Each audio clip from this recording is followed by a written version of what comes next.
Bienvenue, on va vivre une journée extraordinaire comme toujours. Je pense que vous vous en rappellerez pendant longtemps. Profitez un maximum, donnez le meilleur. On a déjà un peu vu vos vidéos et autres, donc on a hâte de vous voir pitcher et on a hâte de vous voir défendre vos places.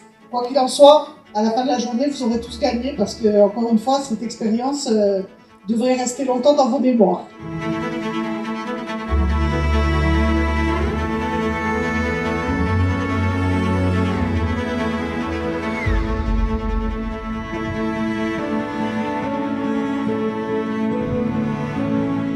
Alors nous, on est venu présenter à Saint-Amour. C'est un projet de nettoyage de tombes. On est 9 étudiants du lycée Jeanne d'Arc.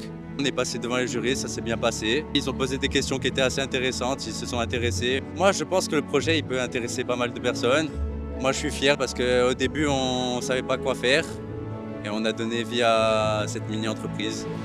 En fait, si vous voulez, c'est pour honorer la mémoire du défunt. Donc, c'est-à-dire qu'on prend contact avec la famille. Nous allons demander s'ils veulent, par exemple, mettre des musiques du défunt qu'ils aiment, ou alors s'ils ont des vidéos, des photos, pour que les enfants, les petits-enfants, les arrière-petits-enfants puissent avoir une idée d'à quoi ressemblaient leurs ancêtres, tout simplement. Nous recherchons à ajouter une touche de modernité du coup à notre service avec ce QR code. Donc c'est-à-dire que les membres de la famille se rendent sur la tombe, scannent le QR code et peuvent retrouver du coup des images, des vidéos ou des musiques que les défunts appréciaient.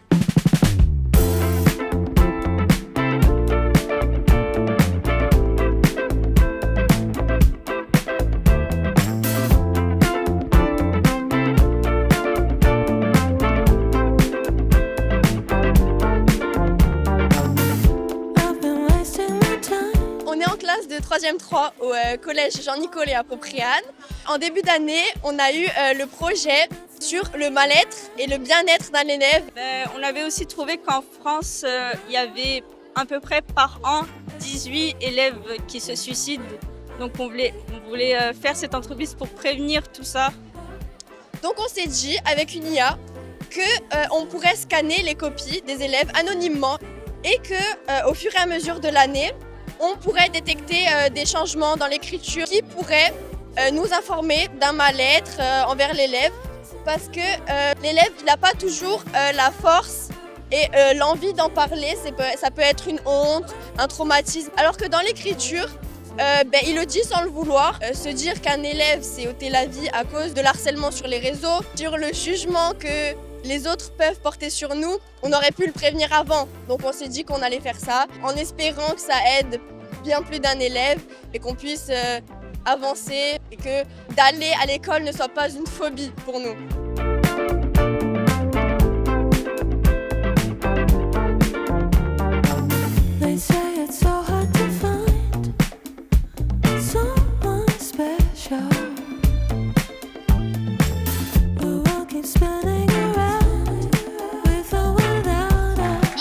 Merci à tous, un merci à toutes les équipes, à vous tous jeunes, à nos partenaires, à tous ces sourires qui nous donnent envie de continuer.